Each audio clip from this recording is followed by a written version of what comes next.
Aujourd'hui, les dérivés des fonctions trigonométriques. Alors, il n'y aura pas vraiment de grosses démonstrations. On va faire ça par simple observation. Et donc ici, on a tracé dans un logiciel, donc c'est l'exploration 6 de ton livre, on a tracé dans un logiciel qui calcule les dérivés, la fonction sinus, si on a tapé sur le bouton dérivé, et il nous a tracé la fonction dérivée de la fonction sinus. Et alors si on regarde bien, en fait, c'est quand même des fonctions connues. C'est que si tu te souviens bien, donc celle-ci c'est la sinus, et celle-ci en fait c'est pas n'importe qui. En réalité, c'est la fonction cosinus. Et donc ce qu'on observe, c'est que la dérivée de la fonction sinus, ce qui est dingue, c'est que c'est la fonction cosinus. Donc elles sont quand même vachement liées ces deux-là. Donc ça c'est déjà une première chose. Donc dérivée de sinus, c'est cosinus. Et ici, on a fait la même chose. Et on a tracé donc cosinus, et on a tapé sur le bouton dérivé, et ça nous dessine cette fonction-ci. Alors cette fonction-ci, elle n'est pas directement connue, mais elle ressemble quand même fort à celle-ci.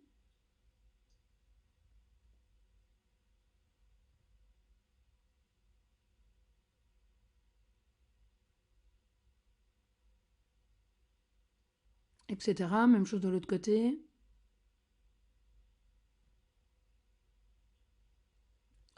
Et donc si on remarque bien, en fait, la dérivée de la fonction cosinus, c'est égal à la fonction moins sinus x.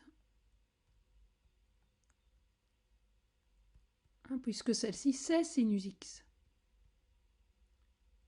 Donc la dérivée de la fonction cosinus, c'est égal à moins sinus x. Alors je vais te donner un petit truc pour retenir, très simple. Parce que très souvent, on galère un peu pour retenir qui a le plus, qui a le moins. Alors, tu fais un petit cercle trigo.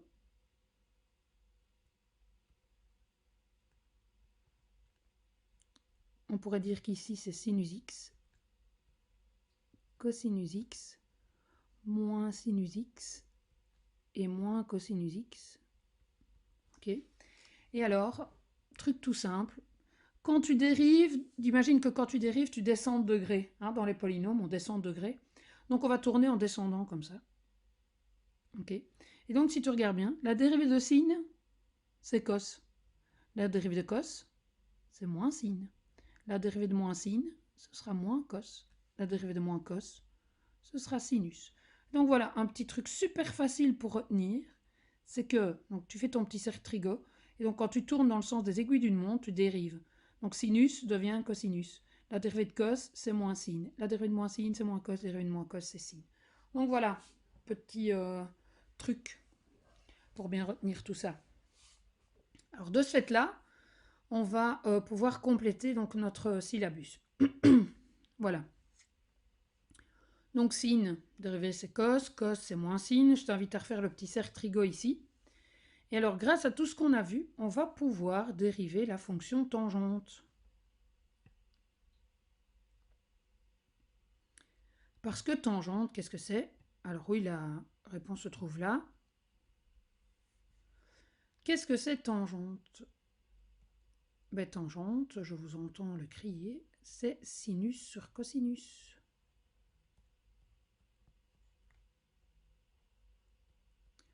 C'est bien parce que maintenant je connais sin, je connais cos, et ceci, qu'est-ce que c'est? C'est d'abord un gros quotient. Donc on va d'abord appliquer la formule du quotient. J'espère que tu t'en rappelles. Donc sinus dérivé de f fois g moins f fois la dérivée de g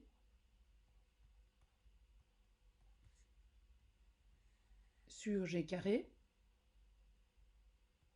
Cos x au carré ou cos x carré, c'est le même. Donc tu peux imaginer des parenthèses et mettre un carré. Alors déjà, on est dans le bon. Regarde, cos carré est déjà là. Alors, la dérivée de sinus, c'est cosinus fois cosinus. Et la dérivée de cosinus, c'est moins sinus.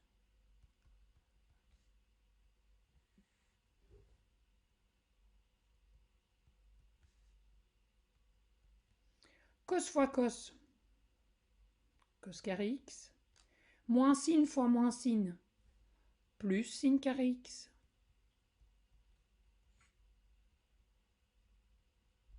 Et cos carré plus sin carré, j'espère que tu te rappelles que ça fait 1. C'est la relation fondamentale, c'est Pythagore dans les cercles trigonométriques. Et voilà pourquoi la dérivée de tangente, c'est 1 sur tangente, 1 sur cos carré x. Alors, je ne vais pas la faire, mais je t'invite à faire la dérivée de cotangente, sachant que cotangente, c'est sinus sur cosinus. Voilà. Alors, maintenant que tu sais dériver les tangentes, les cotangentes, les sinus, les cosinus, on va revenir quelques pages en arrière.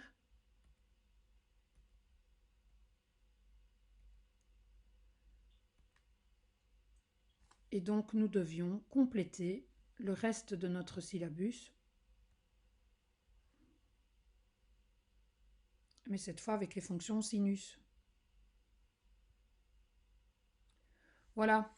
Et donc, ici, la dérivée de sin x plus x carré, c'est la dérivée de sin x qui est, maintenant tu sais que ça fait cos x, plus la dérivée de x carré qui fait 2x.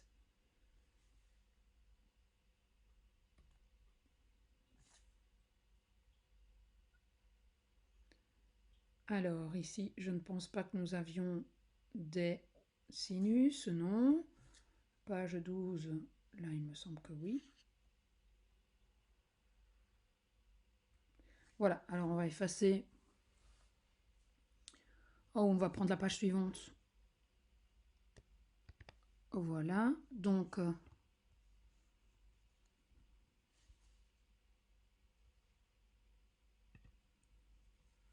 voilà, donc on doit dériver x fois sinus x. Donc dérivée d'un produit, dérivée de f fois g plus g fois la dérivée. Dérivée de f fois g plus f fois la dérivée de g. Ok, dérivée de x, ça fait 1.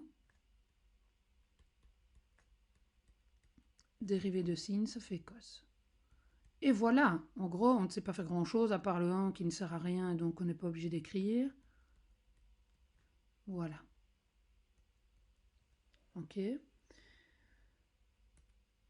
Et pour le quotient, je pense que nous avons à dériver x sur sinus x. De nouveau, on va prendre une page supplémentaire parce qu'on n'a plus trop de place là-bas. Donc, x sur sinus x. Voilà, donc dérivée de f. Donc, c'est un quotient, donc formule du quotient d'abord.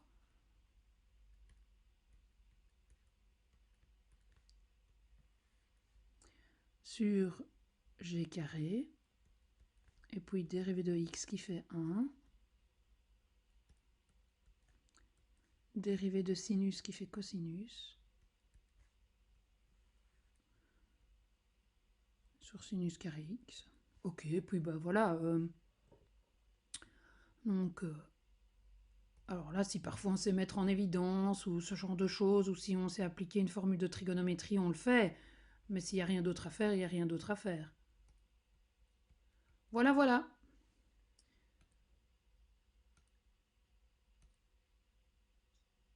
Et donc ici, maintenant qu'on a toutes nos formules, j'ai repris à la page 17 tout un formulaire avec toutes les formules. Passons-les en revue. Alors, donc, dérivée d'une constante, 0, dérivée de x qui fait 1. Dérivée de racine de x, 1 sur 2 racine de x, donc à connaître. Dérivée de f plus g, f' plus g'. F fois g, f'g plus fg', f sur g, f'g moins fg' sur g carré. C'est presque comme une table de multiplication, il faut presque les réciter. Dérivée de 1 sur x moins 1 sur x carré, de xn, nxn moins 1, de sinus, cosinus, tangente, cotangente. Ok. Une fois que j'ai ça, j'ai en fait mis dans les deux colonnes de droite les composés. Donc, ou les petits cas particuliers. Donc, la composée ici pour la racine. Racine de f. 1 sur 2 racine de f fois f'. Donc, de nouveau, ça vous pouvez utiliser ou pas. Hein, vous pouvez faire les flèches ou pas et utiliser la formule. Donc là, c'est comme vous voulez. Celle-ci que nous avons démontrée, donc la dérivée d'une constante fois une fonction, c'est la constante fois la dérivée de la fonction. Dérivée de 1 sur g, qui est en fait un petit cas particulier donc de ces deux-ci. Donc c'est moins la dérivée sur g carré. Dérivée de fn, hein, donc qui est la composée en fait quand c'est pas x, c'est que c'est autre chose que x. Ben, hop, on applique la composée de nouveau soit par flèche, soit par cette formule. Dérivée de cosinus d'une fonction, ben, je dérive le sinus, puis fois la dérivée de la fonction antérieure. Même chose pour les cosinus, les sinus, les tangentes et les cotangentes. Voilà. Je pense qu'il nous reste une fonction dans les composés à compléter, puisqu'après, donc on passe à l'équation de la tangente, que nous verrons plus tard. Donc ici, je pense qu'il nous reste ici un exemple à compléter. Ah oui, oui, oui, c'était la page précédente. Donc, encore avant.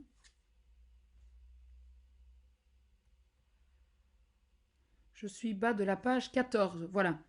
Donc ici, on a une composée de fonctions avec des sinus. On devait y revenir, donc x carré plus 1. Tout ça mis dans un sinus x.